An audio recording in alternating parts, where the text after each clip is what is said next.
बिस्मिल्लाहिर्रहमानिर्रहीम। आज मैं आप लोगों के सामने 1 से 1.5 साल तक के बच्चे की सूट की कटिंग करने जा रही हूँ। तो इसके लिए जो मैं दामन की चौड़ाई ले रही हूँ वो 14 इंचज़ है और दामन शर्ट की जो लंबाई है मुझे दरकार है वो 18 इंचज़ है। तो इसके लिए मैंने 18 इंचज़ ही के 2 दामन कट किए हैं जिनकी चौड़ाई 14 इंचज़ है।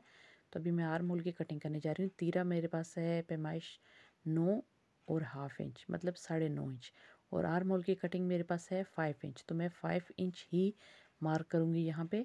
जैसा कि मैंने आपको पहली वीडियो में भी बताया कि लड़कों की शर्ट की कटिंग करते हुए हम किसी किस्म का ना लेंथ में मार्जिन का इजाफा करते हैं, क्योंकि वो जब तीरा लगता है तो तीरे की वजह से उसकी लेंथ ऑटोमेटिकली पूरी हो जाती है। तो जितनी टोटल शर्ट की तैयार लेंथ हमारे पास होती है हम उतनी ही लेंथ लेते हैं। तो इसमें पिछले दामन की कटिंग हम अगले की निस्बत हाफ इंच तक ज़्यादा करते हैं और अगले की जो कटिंग है ये देखिए इस तरह तिरछी 1 इंच से स्टार्ट करते हुए एंड पे जाके बिल्कुल ख़त्म कर देते हैं। तो अभी गला जो फ्रंट जहाँ पे हमने बैन लगाना है वो 1.5 इंच तक मैंने उसकी चौड़ाई छोड़ी है और उसकी गहराई 2 इंच तक मैं ले रही हूँ। ठीक है, तो यहाँ से मैं इसको जैसे कि मैं राउंड कट करती हूँ, यहाँ से इसको मैं राउंड नहीं बल्कि हल्का सा वी शेप में इसको कट करने जा रही हूँ। इस तरीके से बैन उन बच्चों के लिए लगाया जाता है जिनकी गर्दन लंबी नहीं होती, बिल्कुल छोटी और अंदर की तरफ धंसी हुई होती है। तो इस तरीके से जो मैंने अगले गले की कटिंग की है बैन के लिए, ये कटिंग ऐसे बच्चों के लिए बहुत अच्छी होती है। इस तरह बैन जो है उनकी ठोड़ी के साथ टकराता नहीं है। आप भी इस कटिंग को ज़रूर ट्राई कीजिए। और चाक का निशान मैं लगाने जा रही हूँ टोटल जितनी हमारे पास लेंथ बचती है आर्म होल की कटिंग के बाद उसके मिड में।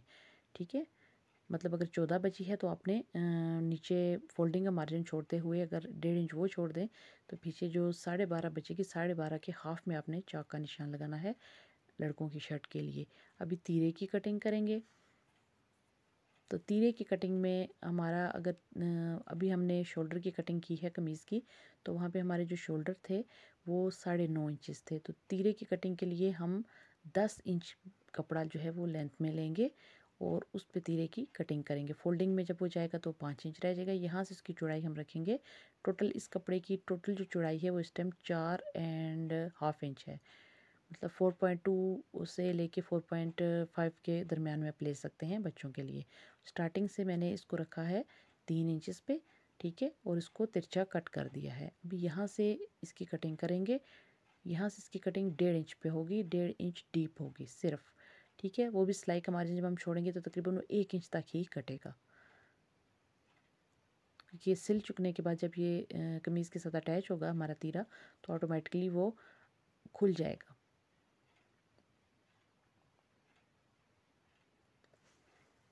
तो ये तीरे की कटिंग दोनों पीसेस हमने काट लिए। अभी शर्ट के लिए जो लेंथ है टोटल वो 10 है। 10 में से 8 इंचज़ जो है हमारी आस्तीन है जो मैं ये काटने जा रही हूँ। फ्रंट से इसकी फिटिंग 4 इंच पे मैं रख रही हूँ और 2 इंच के मैं इसके आगे कफ लगाऊंगी। यहाँ एंड से 2 इंच छोड़ते हुए मैं इसकी कटिंग स्टार्ट करूँगी आर्म होल की, जहाँ से आपकी स्लीव ने अटैच होना है। और फ्रंट से मैंने 4 रखा है। सिलाई का बिल्कुल हाफ इंच मैंने मार्जिन छोड़ा है। यहाँ 2 इंच पे हम कफ लगाने के लिए जो चाक छोड़ते हैं, जो छोटा सा चाक पट्टी होती है छोटी सी, जैसे मर्दों की लगती है तो बच्चों की चाक पट्टी नहीं लगती, सिर्फ साइड पे। जैसा कि मैंने अपनी वीडियो में आपको बच्चों के सूट सीने का पूरा तरीका जो है वो डिटेल से बताया है। तो अभी शलवार की कटिंग मैं करने जा रही हूँ। शलवार की कटिंग के लिए 2 इंच मैं ऊपर नेफे के लिए छोड़ूंगी। 17 इंच मुझे इसकी लेंथ दरकार है और 1.5 इंच जो है वो मैं नीचे पाइंचे की फोल्डिंग के लिए, चूँकि ये खदर का कपड़ा है तो इसके साथ ही छोड़ूंगी। मैं यहाँ बलोची शलवार जो है वो कटिंग करने जा रही हूँ, तो इसके लिए मैंने चौड़ाई बहुत ज़्यादा ली है। तो मेरे पास ये चौड़ाई इस टाइम 4 फोल्ड में मेरे पास कपड़ा पड़ा है और ये 16 इंचज़ में है। मतलब एक जो फोल्ड आपको नज़र आ रही है 16 इंचज़ पे है। तो अगर आप नॉर्मल शलवार कट करना चाहते हैं तो आप 10 इंचज़ पे ले सकते हैं चौड़ाई में। मतलब अगर आप शलवार को सीधा करके रखें तो 20 इंच में चौड़ाई उसकी आनी चाहिए, 20 फ्रंट 20 बैक। तो इसका जो आसन है वो 7 इंच मुझे दरकार है। 2 इंच ऊपर मैंने नेफे के लिए ऐड किया तो 9 इंच पे मैंने इसको कट कर दिया है। पाइंचा नीचे 5 इंच मैंने रखा है।